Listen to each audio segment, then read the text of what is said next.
Hi, hello. Welcome to the episode of Isaiah's Newsstand. It's your host, Isaiah Edwards. The date is June 28th, 2023. Hopefully, this episode finds you well, in good spirits, and high hopes. As for me, I'm doing pretty good. Dare I say great. We had an interesting turnaround for Hump Day this Wednesday. Work, they were like, hey, show up for Wednesday. We got a big mystery gift. And I was like, okay, what is it? I wonder what it's gonna be. A lot of people were saying like, oh, maybe it'll be some gift cards. My job has done that before. That's all well and good. I like that. Um, they decked out the whole break room area, like in the like our warehouse colors, which is crazy. We have warehouse colors like we're a high school or something. But it was a little party atmosphere, what have you. But so there was food. So obviously we'll get to the food corner because yes, despite my faux little diet pledge, I've already I got mea culpas. But we had this mystery gift queued up. So we literally had to like meet up as a whole, like a squad, like a shift squad, had a little meeting. And also we got shirts for the occasion. They literally gave us shirts. So that was a thing. I love a free shirt. Look, I'm all for swag. I don't care if it's work related. Good, you're giving me my work uniform. But anyway, so we're all like hanging out in these shirts. They're giving us attaboys. Apparently, our warehouse like did a good thing, and we got an award. It's like yay! And it turns out this mystery gift was just straight up cash. They just gave us like each $100.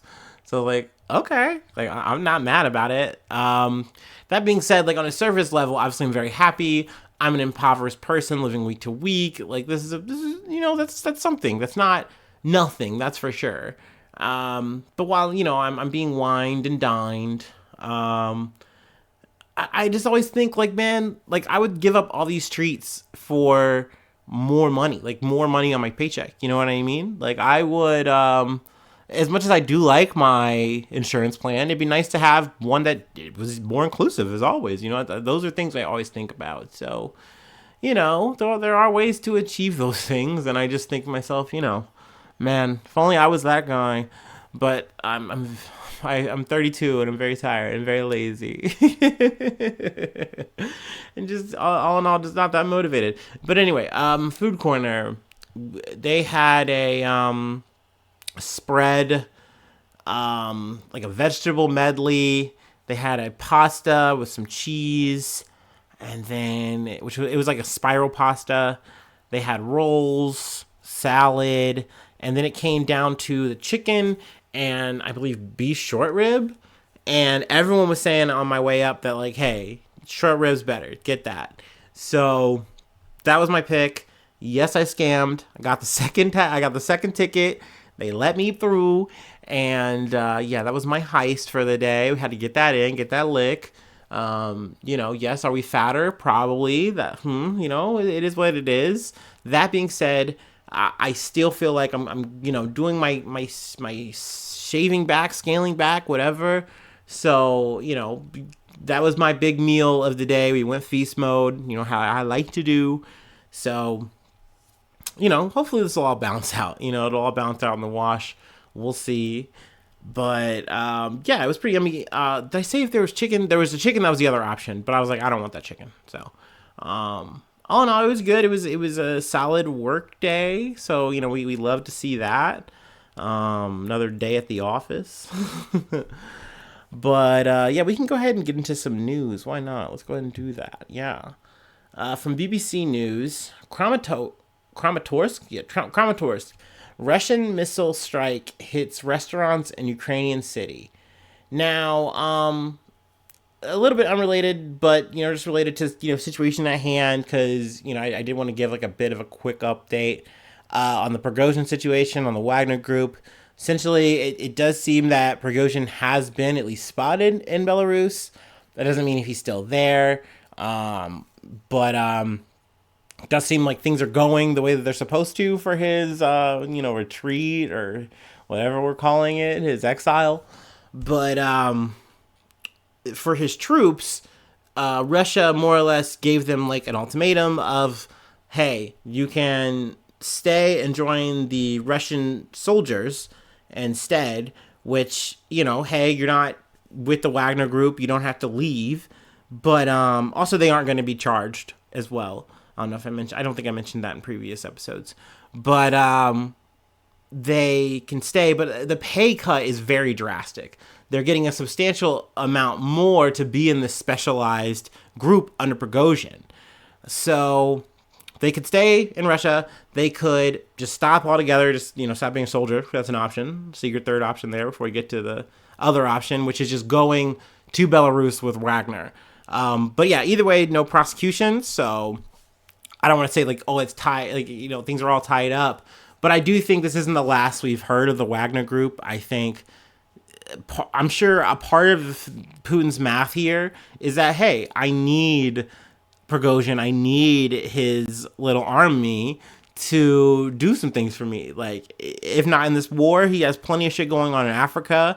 They are a little international group. So, I don't know exactly how many are of his number. I feel like a safe base estimate I've heard is like 10,000 men, but he said like upwards of like double that, I believe. So, who knows? But that's not really the crux of the main article. I just wanted to kind of talk about that. This like cafe, restaurant, shopping area, it was hit Tuesday in a missile strike, which is under Ukrainian control, but close to Russian occupied parts of Ukraine. Rescuers are continue to search for people trapped under the debris. There is believed to be 8 people killed, including 3 children. And these were, like I said, Russian missile strike. Kramatorsk has been an area that's been hit before.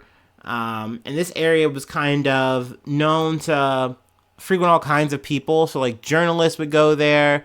Also, soldiers would go there because it's not too far out or anything like that. And this is a nice area just to get a drink, hang out. And then naturally just people would come just to have a drink, eat, just general civilians.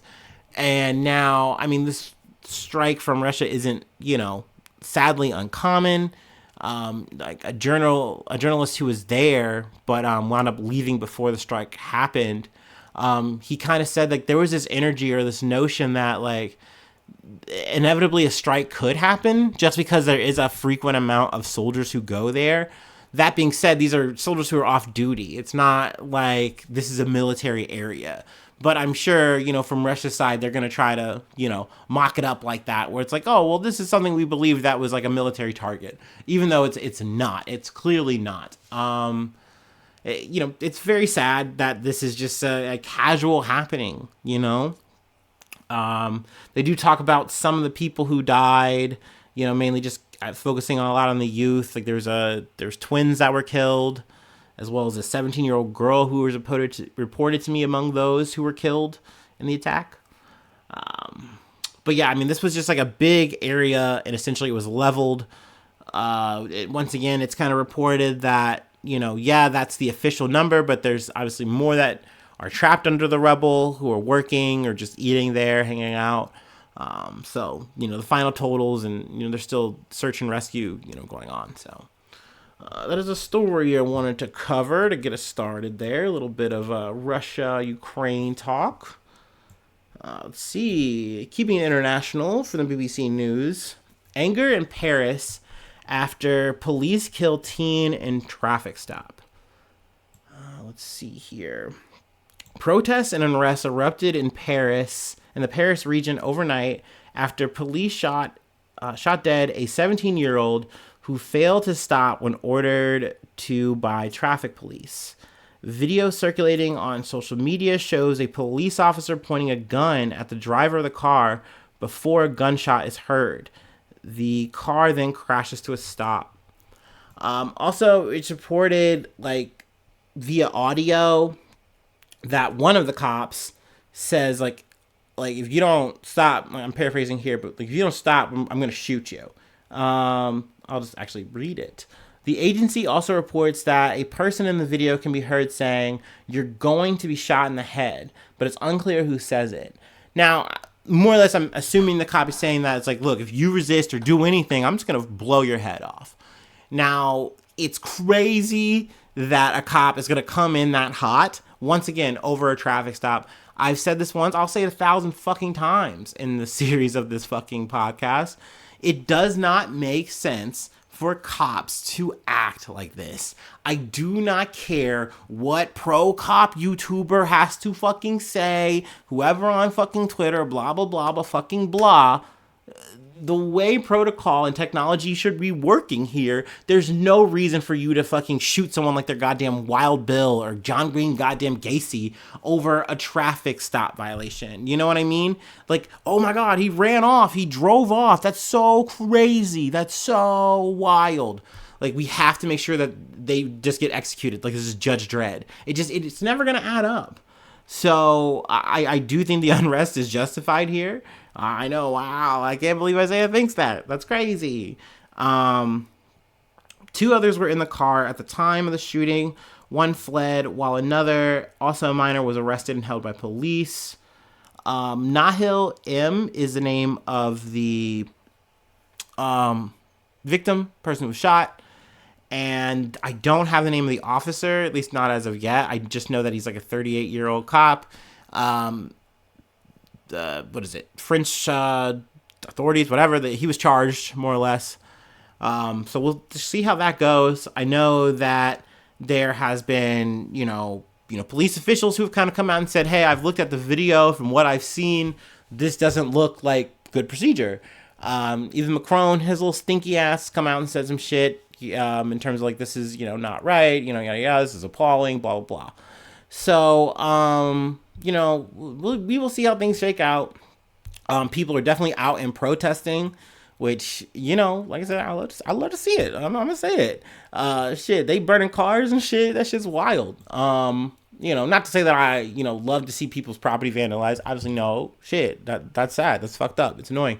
But it is understandable that when you see some shit like this, it evokes this reaction. Also, I believe that there's been like 13 instances of this, like within like the past year or so. And in each of these like kind of traffic stop situations, it ends like this, where they're just shooting people. And it's like, that's just not how this should be handled. It should never be how that should be handled. But like, we are not in like the olden days of like, oh my gosh, if this person gets across town, gets to another place, we'll never hear from them again. Like, no, you can easily track these people. You can easily find them. If someone does some dumb shit like that, you do not have to waste them in the middle of the fucking street. And I don't see how doing that does anyone any fucking favors. Like, you're not doing the city any favors. Like, oh, well, maybe he gets into an accident. Well, maybe he gets into a fucking accident when you waste him. Like, he's a goddamn GTA character. That's insane to me. It will always be insane to me. So, yeah. I know sometimes I do have listeners who hop in and like, whoa, well, what about blah, blah, blah? Like, I don't entertain it. You know that. You know that. I leave that shit on ice. Let's go on. Let's move on. From one spicy thing to another. From the Associated Press, misconduct by federal jail guards led to Jeffrey Epstein's suicide. Justice Department watchdog says. This is an interesting one. I kind of didn't want to cover it, but then I just realized I've done so much Epstein coverage that it would just almost be weird to just not. So I figured like, hey, let's talk about it a little bit, put in my 2 cents, whatever, riff a little bit, raff a little. But Jeffrey Epstein was left alone in his jail cell with a surplus of bed linens the night he killed himself. Nearly all the surveillance cameras on his unit didn't record. One worker was a on-duty officer for 24 hours straight, and despite his high profile and suicide attempt 2 weeks earlier, he wasn't checked on regularly as required. Okay, I am willing to entertain that, these are all things that are happening or happened in that moment.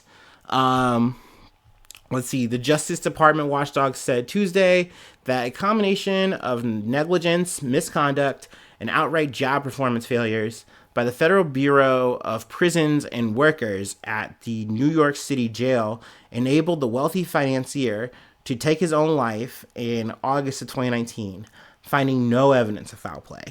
Now, Inspector General Michael Howerwitz, he's the person who did this investigation.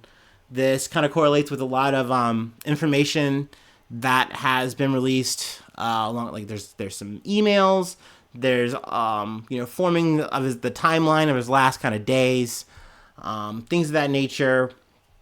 And this does go to show that there were definitely a lot of holes and a lot of problems here, even when you know that this guy has done what he's done. He is a high profile person, and I think the thing that makes this, it's hard to just believe, it's hard to stomach, it's hard to fathom that, like, oh, this was just a simple suicide and, there was no outside parties or factors or things involved. There's no conspirators or anything like that. It's just, it does boggle the mind. I can always understand that. I think it doesn't matter whether or not this is a real concrete thing, that it's like, yes, this narrative, as how it says it, is true and real. It just doesn't matter because they can't even prove it. Because of the criminal negligence that was also more or less just forgiven, like the what is it? I want to say it's not the bodyguards, the corrections officers or whatever. They literally had a dude falling asleep. There was a guy who was online shopping and just just doing some, phone surfing or whatever, while Jeffrey Epstein is just doing the thing, and that's just obviously one narrative. There are plenty of plot lines I've heard, converse with friends, and honestly, like, the Jeffrey Epstein conspiracy theories are kind of like the last ones I've entertained of, like, the newer age, because nowadays, like, there's literally a conspiracy theory for everything that happens. It's so annoying. Like, once QAnon became like a staple thing, like it just got so lame to me. Like, I used to really love conspiracy theories back, growing up, watching X-Files and stuff like that. It would just get me thinking. And then just the JFK thing, obviously the fucking magic bullet shit, all that, like, it's enthralling. I do find it very interesting. And, if you go back into the old seasons and shit, we've talked about that shit on the pod. But, my thoughts, theories, and I still go back to that shit. I still kind of grow on them, extrapolate, whatever, change my mind. I don't know. Like, it's still something I think about. When it comes to this Epstein shit, it is up there. The same kind of thing. Just because there's so many holes and so many fuck ups by the people who are just not supposed to be fucking up. Like, it's just impossible to not have a conspiracy theory here. It's just impossible to think that this was, like, on the level. You know what I mean? So, good on the Department of Justice for doing their damnedest to, like, prove that he did do just a normal, plain Jane suicide. But it's like, why wasn't he literally was supposed to have a cellie? Like, you knew he tried to commit suicide before. So it's like, yeah, I'm not saying that it's not possible, even though, people will go into the theories about that. People will talk about bruises, yada, yada. I don't want to spend too much time doing that. We can get into the weeds, making whole kinds of podcast content just off of this subject alone. But, I don't know. I can buy the theory that, yes, this man knew that he was at the end. One way or another. Show was over. He wasn't going to get the fucking Miami treatment or whatever he fucking got, when he got convicted initially. And he was just able to walk around, do his old shit, just be casual, cool, but a fucking literal prisoner criminal person. He knew this was going to be real. And he was probably going to have to give up names or yada, yada, yada. I can understand and entertain what I think is, like, the main theory of, like, yeah, he bit the bullet. He had some conversations with some people and realized, I'm going to get my affairs in order and I'm going to, and then, like, call it a day. But that's just a theory. I don't know. None of it feels ironclad to me. It's just so hard because how are all of these people literally asleep at the wheel And then, like, I know that, like I said, there's talks about, like, how the body was found. And it's like, well, there's an explanation from that, according to Horowitz, where it's like, they were trying to cover it up. They were literally trying to do CPR to save them, or to save, Epstein. Like, come on, man, wake up. Come on, man, we're so fucked. Oh, no. Like, I mean, yeah, that could have happened. I could believe that. I can fathom that. But I could also fathom a slew of other theories by, people who have done hella fucking research. That's why this shit's hard, because there's just nothing airtight about the situation. The system is so fucked. And then I think they even, like, leveled the whole corrections area, the jail or whatever, right? Like, it just, it's fishy, it's bad, like, it's just never gonna be, like, just a solved, done, data thing. You know what I mean? And I think the worst thing about it is the realest shit, like, conspiracy bullshit aside, this man was sex trafficking. He was running a whole ass ring that involved so many people, celebrities, random rich people, all kinds. He was just running the gambit here. He had his own fucking island, had a whole racket going, and he was allowed to do this for years. And I think that is the craziest shit. That's the closest to, like, the Illuminati, whatever the fuck. Like, that's the shit that makes me upset. And it's like, man, like, and also that it's not done. Like, cool, the DOJ can do all this, but, like, there's just more justice to be had here. There are more people who are involved in this. There are more people who are at the top who are glad handing with this motherfucker. We're already talking about a lot with just the, what is it, the JP Morgan, the Jimmy Diamond, Chase shit, whatever. I always get the food. I think it's Jamie Dimon, whatever. But, yeah, man, this was some shit to talk about, I've spent way too long talking about it as is, but I wanted to cover that, bring that up. Let's see. We got one more thing to cover. It's from, we got to show some love to Vice. I could have got this from somewhere else, but I was like, you know what? Let's support real journalism, okay? Yeah, let's do that. Me, I got to do my thing. This is authentic journalism. It's got to be met with real authentic podcasting, like, what I'm bringing to the table on a daily basis. Let me stop being a dumbass.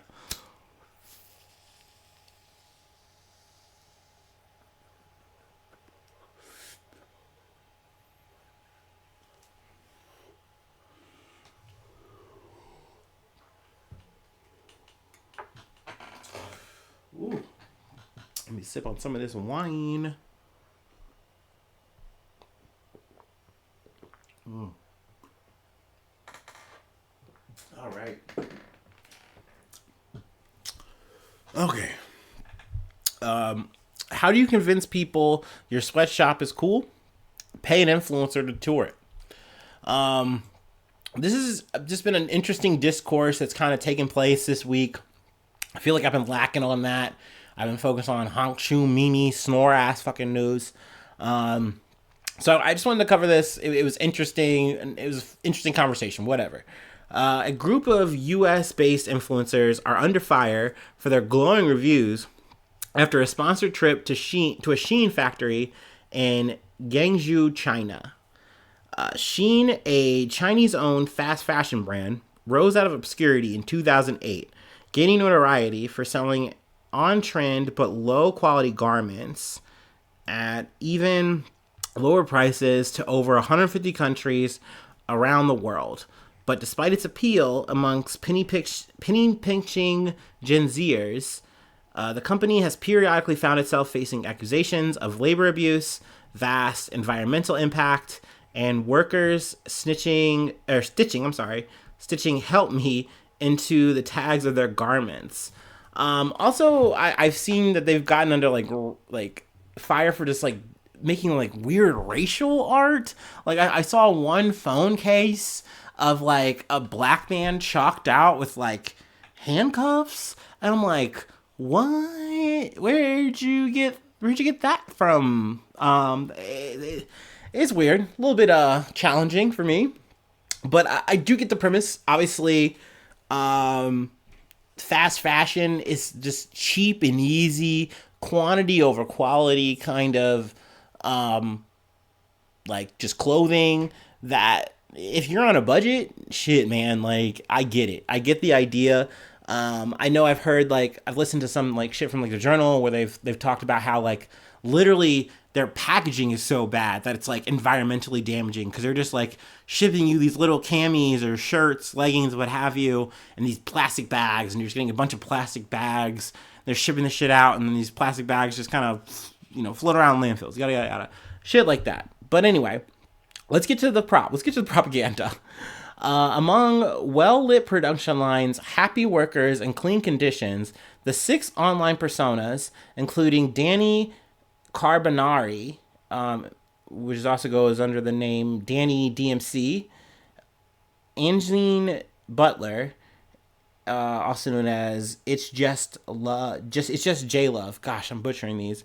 Marina Savindra, Marcine Savindra was her tag, and then Destine Saduth. It's Destine _ looked to put the nasty rumors and misinformation to rest. Now, I watched some of their footage, their walkthrough, and it just feels really fucking fake. They say they weren't paid like this. They did this for free. They were just invited out. But I do believe that their trip was at least paid. So I mean that's kind of something. But I mean, that being said, there's nothing wrong with like going to China. There's nothing wrong with taking it. But the idea of just like you're getting here and they're showing you how this factory works and like, oh yeah, look at this. It's so nice. It's so clean. And you see how big the warehouse is. And you can also notice how like there's so few people, which is almost like weird because it doesn't make sense. And then they show like, okay, there's some robots and stuff. And they're kind of like trying to show and insinuate like, hey, we have like the labor so divvied up that like we just don't need that many people. But anyway, let's show you guys how a day in the life works for an employee. And you see like these influencers, they're like doing the packaging and they're doing this like, oh, I'm doing it right. Oh yeah. And they're just explaining how like much they're like liking it. Now, I think a lot of the focus kind of winds up on Danny DMC. She had a now deleted TikTok that she more or less comes up and she's saying she had seen with her own 2 eyes what the entire process of Shein clothing looks like from beginning to end. I feel more confident than ever with my partnership with Shein, she says. There are so many companies not taking half the initiative Shein is. And it's like, okay, now this is where it kind of gets started. Because I don't really mind if you go. I don't mind if you take it. But naturally, there's more to this. Because I'm sure she's getting some product. Like, you just get to, like, review it, do the whole thing. That is, like, very influencer path line. And, like, there's nothing wrong with that. But, like, selling this so hard that, like, oh, yeah, like, there's nothing wrong going on. There's nothing going on here. Like, everything's good. Everything's on the level. You guys are just, like, fronting. You guys haven't been there. I have. And I think she just kind of made herself a lightning rod for, this whole conversation. And she kind of wound up getting a little cooked. Now, granted, she's come out with an apology. She deleted the initial video she posted. I think she literally said that I did my own research, which is so crazy. That is a social seppuku right now of our time. Look, I did my own research, and maybe I was wrong. It's over. But at the end of the day, I mean, I'm sure she's gonna be fine. It's just, yeah, she got cooked. She does say this. This is, I think, in her initial video. There's a narrative fed to us in the U.S., and I'm one that's always likes to be open-minded and seek the truth. And then I guess she just saw the truth after the fact and was like, oh, shit, damn, I'd have fucked up. But yeah, I mean, a lot of people came up and literally cooked her, people who have done the research. Let's see if I can find the guy's name. John Pabon. He is a UN speaker and author of the book The Great Greenwashing. You guys, I love that term, guys. Greenwashing. The Great Greenwashing. How brands, governments, and influencers are lying to you. He also lived and worked in China for 10 years, developing worker betterment programs and transparency metrics for factories. While Shein did over 2,000 audits of its suppliers, There's no record of these audits. There's no transparency of the process, and there's nothing from Shein's perspective of what they're doing to do, what they're going to do to improve conditions. Now, for these influencers, obviously they're in a fucking bind, right? Because it's not just them touring the facility and then coming home and then just like, whatever, yeah, fun time, cool trip to China. Like, you have to push the company in a positive way for this to continue to work in your favor. And that's where you really kind of get fucked, because it's like, no, dude, you have to know that you were just here to be like propped up. None of this is how it works on a regular fucking day, bro. Come on. Like, there's literally footage of how a normal day works. Like, like, trust me, I love to call out when, like, hey, we are doing an unnecessary dump on a country or on a business or whatever. Like, look at the system, blah, blah, blah. But it's like, no, you should be able to call out things as they are. And it is weird when, like, you see just the flimsiest propaganda being pushed back from a company or a nation state. It's like, no, you can call that cringe. Like, I don't care if that's America. I don't care if it's China, Russia, whoever. Like, it doesn't matter to me. But yeah, I mean, I do think this backfired for the influencers. I think Danny DMC, she seemed to kind of take the most heat, but I think that's probably just a penalty of kind of being the loudest about it. That being said, this isn't a crazy thing that a company has done to try to say, hey, we got to clean up our image. We look really fucking bad. Naturally, we don't want to fucking stop what we're doing, but hey, whatever. But I mean, in America, it's a very common thing. Internationally, it's a very fucking common thing. I remember working at Forever 21, and there was literally talks, allegations of like sweatshops in like LA and shit, I think. So I remember that shit being super spicy. Like, oh damn, I don't know how I feel about that, but shit, man, I needed money. I needed to work. I was a mall rat, so I went to sleep that night. A-okay. I know it's fucked, but at the end of the day, you gotta make your money. Shit sucks. We do live in a society. I did wind up talking about the system. I did it, huh? But yeah, I mean, I get Shein making the attempt, but it was very bad, very feeble, 0 out of 10. But I do remember like seeing shots of like a warehouse of Amazon, and they did pan outs, and it looked like a dystopian District 9 scene. And I'm like, yeah, they're there because this is cheap. The labor is cheap, and they're just going to get away with it. That's literally on the level. That's legal. So, you know, I'm not going to really judge Shein more than any other fucking company, but obviously they're doing a lot of fucked up shit. And influencers, you know, trying to get their bag so they can get the extra swag and the extra, you know, attention. That's a bit murky. You know what I mean? I don't know. I get it. I get the path line. You know, I ask myself in the fantasy situations, like, what's my number? What's my sellout? I don't fucking know. It's probably something high, but I'm sure you'll know when I do, and I'm sure y'all call me out on that shit if it ever happens. But that's all I got. That's the episode. If you'd like to support the effort, I do have a Patreon, patreon.com/AN News. $5 gets you newsy access, newsy status. I do say your name on the podcast, so that's a thing. Plug whatever project thing you're doing. Also, free ways to hit me up. Facebook, Twitter, Instagram. If you're listening on YouTube, that's pretty cool. Hopefully you hit the subscribe button, hit a thumbs up, maybe commented. That'd be cool. We'd like that. Reviews are always great. That helps for traction, vision, whatever you want to call it, reach. And then a free way to hit me up as well. We do have the Discord. And then also IsaiahNews1@gmail.com. There it is. That's my email. So yeah, that's all we got. Hopefully I see you soon for some more good news. I love ya. Bye-bye. Mwah.